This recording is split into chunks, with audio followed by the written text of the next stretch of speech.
सुदामा जी बोलते हैं देवी तुम क्या बोल रही हो? तुम्हें पता भी है कि मित्र के पास जाने से पहले कुछ लेके जाना पड़ता, खाली हाथ जाते नहीं हैं। गुरु के पास जाना है तो खाली नहीं जाते हैं, ब्राह्मण के पास जाना है खाली नहीं जाते हैं। कुछ हमारे पास में है नहीं, देवी क्या करूं? देवी बोली आप चिंता मत करो, आज के लिए मैं व्यवस्था करती हूँ। अब वो देवी जाती है, जाकर के 4 घर में गई, 4 मुट्ठी चूड़ा मांग कर ले आई। अपने साड़ी को फाड़ करके पुटली बना करके सुदामा को दे दिया है। सुदामा लिए पुटली और वहां से द्वारिका की ओर चल देते हैं। सुदामा चलते चलते चलते चलते आज मन में विचार करते हैं, अयम ही परमो लाभः उत्तम श्लोक दर्शनम। आज हमारा जीवन सार्थक हो गया, आज हमारे पत्नी के द्वारा प्रेरित होकर के मैं आज उत्तम श्लोक भगवान कृष्ण का मैं दर्शन करूंगा। मन में विचार करते हुए जा रहे हैं और जाते जाते सुदामा थक गए, एक वृक्ष के नीचे लेट गए। कृपा शक्ति ने बोलती है कि अरे देवी तू क्या कर रही है? सुदामा थक गया है, द्वारकापुरी बहुत दूर है। लीला शक्ति ने बोली देवी क्या करना चाहिए? लीला शक्ति ने कहा कि मुझे कुछ लीला दिखाना चाहिए। अब लीला शक्ति ने सुदामा जैसे सोए सुदामा को सोते हुए जाकर के वो द्वारका में पहुंचा दिए। सुदामा द्वारिका में पहुंच गए, वहां नगर वाटिका को देखने लगे। लोगों को देखते हैं सुंदर मुकुट पहने हुए, सुंदर आभूषण में हैं। सुदामा बोलते हैं कि भैया यहाँ कोई कन्हैया नाम का कोई रहता है कि नहीं रहता है? बोले कन्हैया किसका नाम है, कौन है कन्हैया? सुदामा बोलते हैं भैया उसका वैसे तो कृष्णचंद्र नाम है, लेकिन हम कनुआ कनुआ करके बोलते हैं। बोलने वालों ने कहा कि अरे ब्राह्मण वो कोई कन्हैया नहीं है, वो तो यहाँ के राजा हैं, द्वारिकाधीश हैं। सुदामा जी ने भगवान कृष्ण का बाल रूप में उन्होंने फोटो दिखाया कि हमारे बाल सखा हैं। वहां के नगरवासी पहचान गए, द्वारिकापुरी जाने का मार्ग बता दिए। द्वारिकापुरी की ओर जब चल दिए, महल के अंदर जब प्रवेश करने लगे, पूछते जा रहे हैं कि द्वारिकाधीश के लिए कौन सा मार्ग है, कौन सा मार्ग है? सुदामा पूछते चल रहे हैं, चलते चलते द्वारिकाधीश के द्वारपाल तक पहुंच जाते हैं।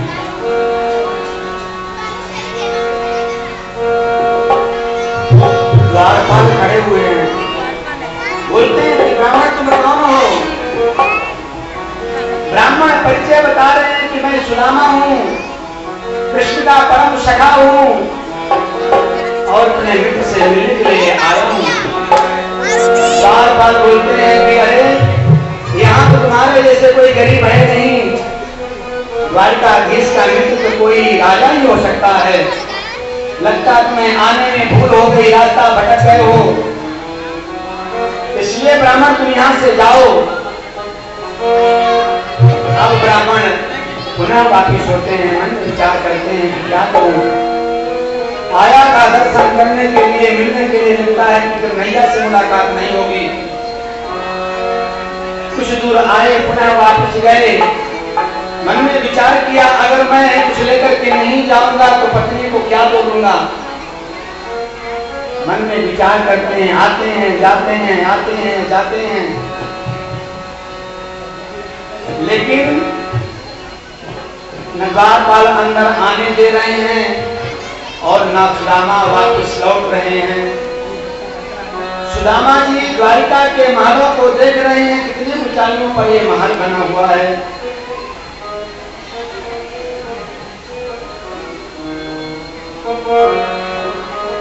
देखो देखो ये गरीबी कहाँ, कृष्ण के दर पे आश्रय आया।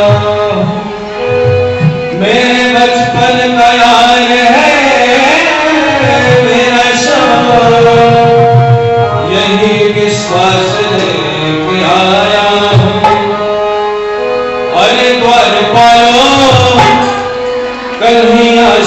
दो, अरे द्वारपालो कन्हैया से कह दो, इधर पे सुदामा गरीब आ गया है, इधर पे सुदामा गरीब आ गया है।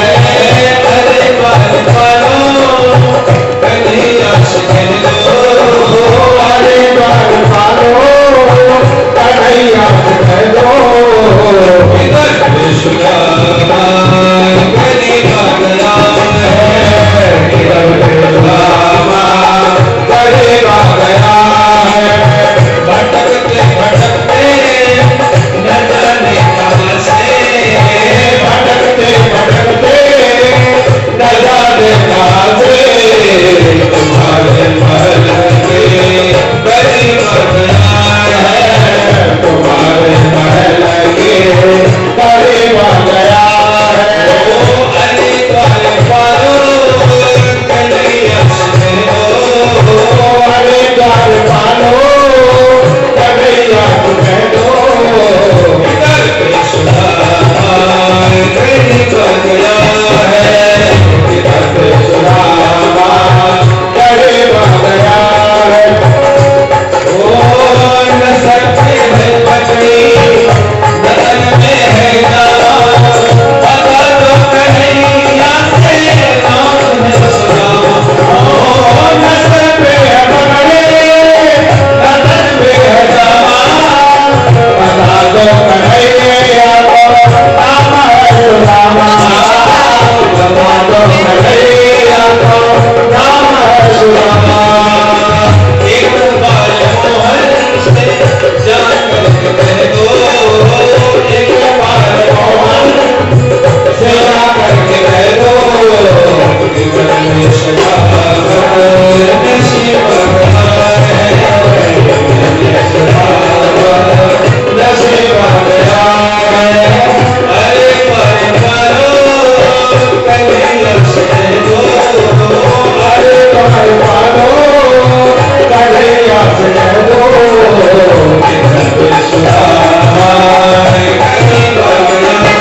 दौड़ करके लेके आए और ले आकर के सिंहासन में बैठा दिए।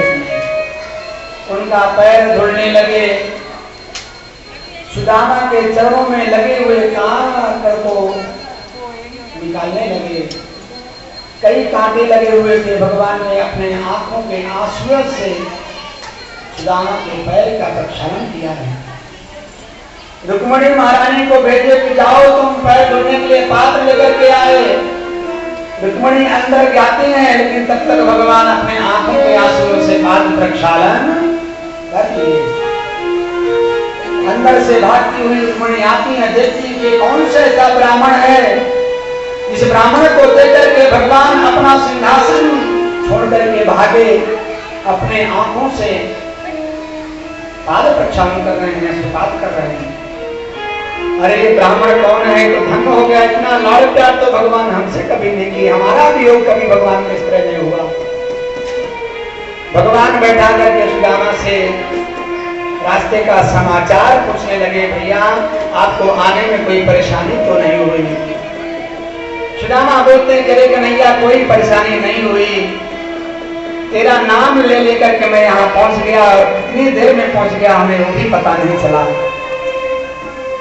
भगवान सेवा करते हुए बोलने लगे कि अरे भैया तुम्हें कुछ याद है अपने बाल्यावस्था की कि नहीं याद है? सुदामा बोले भैया छोड़ना बातें। भगवान बोले नहीं, कैसे छोड़ सकता हूँ, बहुत दिन के बाद मिले हो तो सब कुछ तो पूछना ही पड़ेगा।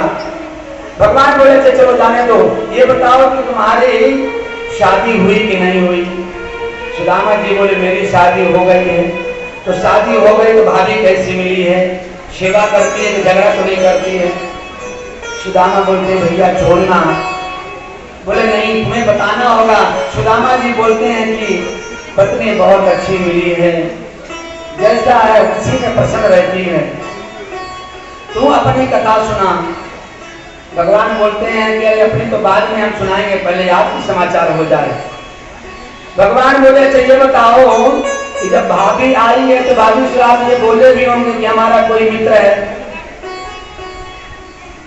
और जब मित्र है और मित्र के पास जब आप आए हो तो कुछ ना कुछ भाभी हमारे लिए जरूर उपहार देती होगी, क्योंकि भाभी कभी भी खाली हाथ भैया को भेज नहीं सकती। सुदामा जी के पोटली में 4 जगह का चावल था, लेकिन वैभव देकर के संतुष्ट होने लगे। क्या सोचेगा? अब उस पोटली को भगवान को देखते हुए सुदामा अपने कांच में दबाने लगे। भगवान बोलते हैं कि भैया ये बताओ कि हाथ तुम्हारा दर्द करने लगा होगा, मैं मीट देता हूँ। भगवान पैर दबाते दबाते जब हाथ तक पहुंचे तो सुदामा बोलते नहीं नहीं भैया मैं थका नहीं हूँ, मैं आराम करते हुए आया हूँ। सुदामा को भगवान बोलते कि नहीं भैया ऐसा हो ही नहीं सकता है, हाथ में लकड़ी लिए हो, लकड़ी पकड़े पकड़े भी हाथ दुखने लगता है। और जैसे भगवान खींचने लगे हाथ को तो पोटली नीचे गिर गई, और नीचे गिरी तो तुरंत सुदामा उस पोटली को उठाए और बोले तू क्या कर रहा है, तेरे पास आए हैं तो तू हमारा बेइज्जती कर रहा है। भगवान बोले नहीं सुदामा, लेकिन लेकर के क्या आया है? भगवान उस पोटली को खोले और खोल करके जैसे एक मुट्ठी खाए और दूसरी मुट्ठी खाने लगे तो रुक्मिणी महारानी वहां पर खड़ी थी, रोक लेती है, पकड़ लेती है। अरे प्रभु ये क्या कर रहे हो? एक मुट्ठी से सारे पृथ्वी लोक का सुख आपने दे दिया, दूसरा मुट्ठी खाओगे तो हमारे लिए रहने का स्वर्ग भी बचेगा नहीं। रुक्मिणी ने मनाया, भगवान कृष्ण मान गए। मानने के बाद में वो अपने महल पे ले जाते हैं, अपने बेड पे ले गए, सुदामा की खूब सेवा किए। सेवा करने के बाद में सुदामा जी बोलते हैं भैया हमारी तो सब समाचार पूछ लिया, लेकिन अपनी नहीं बता रहा है, तेरा विवाह हुआ कि नहीं हुआ? बोला हुआ। बोले कितना हुआ? बोले सामने खड़ी हुई है, और इसको आशीर्वाद दे दो, किसकी बुद्धि इसका मन अच्छा रहे। सुदामा जी बोले ठीक है भैया, बड़े हैं, बड़ों का काम है कि छोटों का आशीर्वाद देना। अब पहले रुक्मिणी महारानी प्रणाम करती है, पीछे से लाइन आ गई सत्यभामा की, इसके बाद आ जाती जामवंती की, नागजीती की, लक्ष्मणा की, सत्या की। जब लाइन चालू हुई तो सुदामा जी आशीर्वाद देते हैं, सौभाग्यवती भव, सौभाग्यवती भव। एक से गिनती चालू हो गई, 100 हो गया, 200 हो गया, 300 हो गया, 1000 हो गया, 2000 हो गया, 5000 हो गया। अब तो सुदामा का हाथ धीरे धीरे जोड़ने लगा आशीर्वाद देते देते। जब 15000 हो गई, सुदामा जी बोलते कन्हैया अभी कितनी? बोले तो थोड़ी बची है, बस 1100 और हैं। सुदामा बोलते भैया एक ही बार में सबको मैं आशीर्वाद देता हूँ कि तेरी जितनी भी पत्नियां सब सुहागवती सौभाग्यवती हूँ। सुदामा ने आशीर्वाद दिए और आशीर्वाद का ये प्रभाव हुआ ब्राह्मण का कि हमेशा भगवान की जो पत्नियां ही हमेशा सौभाग्यवती बनी। सुदामा का स्वागत किए, खिलाए पिलाए, सुंदर वस्त्र पहनाए। एक दिन हो गया, 2 दिन हो गया, सुदामा को तो चिंता लगी अपने पत्नी की। हम तो यहाँ मालपुआ खा रहे हैं, हमारी पत्नी क्या करती हो? पति ऐसा हो जो परिवार का पत्नी का भी चिंतन करे, ऐसा नहीं कि खाली में आया खा लिए पत्नी भूखी बैठी है। सुदामा जी भोजन तो बेचारे कर रहे हैं, लेकिन याद पत्नी की आ रही है। भोजन उनको अच्छा नहीं लग रहा है। सुदामा जी बोले कन्हैया बहुत दिन हो गया, अब मैं निकलूंगा, मैं जाऊंगा। भगवान बोले जैसी आप इच्छा, मैं रोक भी नहीं सकता हूँ क्योंकि भाभी अकेले हैं, वहां कोई है नहीं। अब सुदामा वहां से चल दिए। जब नगर से बाहर पहुंचे और पहुंचने के बाद सुदामा को लगा कि पत्नी तो भेजी थी कि मित्र से मिलोगे, कुछ ना कुछ मित्र तुम्हें देगा, और कन्हैया ने कुछ दिया नहीं, क्या मैं जाकर के बोलूंगा। मन में विचार चल रहा है, सुदामा चलते जा रहे हैं, लेकिन मन में आज सुदामा को कन्हैया ने ठीक नहीं दिया है। अगर हमें धन देता तो मैं हमारा जो मान जप है वो बंद हो जाता, क्योंकि मान बढ़ाई जबते आई, किस्मत तबते फूटी, और स्वामी स्वामी बजने लगे, लगन राम से छूटी। अगर हमारा प्रभु हमें दे देता तो हमारा जो लगन है जाप करने का जो ध्यान है वो छूट जाता। इसीलिए कन्हैया मुझको दिया नहीं, बहुत अच्छा दिया। बोलते जा रहे हैं, कभी ये भी सोचते कि क्या जाकर के बोलूंगा, और चलते चलते वहां भगवान ने चमत्कार क्या किया कि जहां सुदामा की कुटी बनी हुई थी वहां पूरा द्वारकापुरी से ज्यादा बड़ा वैभवशाली भगवान ने महल बना दिया।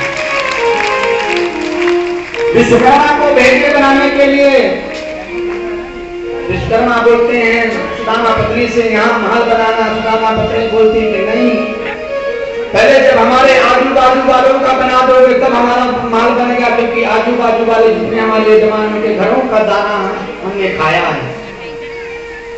आज हमारा महल बन जाएगा और हमारे जो साथ देने वाले हैं, जो हमारे यजमान बड़े हैं, अगर उनको वहीं तो वहीं रहेंगे तो हमें सुख मिलेगा नहीं। इसलिए अगर आपको बनाना है तो पहले हमारे पूरे भक्तों का बनाओ महल। विश्वकर्मा महाराज ने इतना सुंदर निर्माण किया कि पूरा सुदामापुरी वासियों का एक एक महल बनाया। लास्ट में सुदामा महाराज के महल का निर्माण किए। सुदामा जी पहुंचे और पहुंचकर देखते कि यहाँ कोई कुटिया नहीं, यहाँ तो विशाल महल बना हुआ है। अब तो सुदामा डर गए, लगता है कि एक कम से कम पत्नी थी, भोजन बना कर देती थी, लगता वो भी कोई किसी ने हरण करके ले गया, अब क्या करूं। लेकिन सोचते हैं कि कुटिया तो हमारी यही थी, लेकिन महल कैसे बन गया, कौन सा बिल्डर आकर के हमला कर दिया।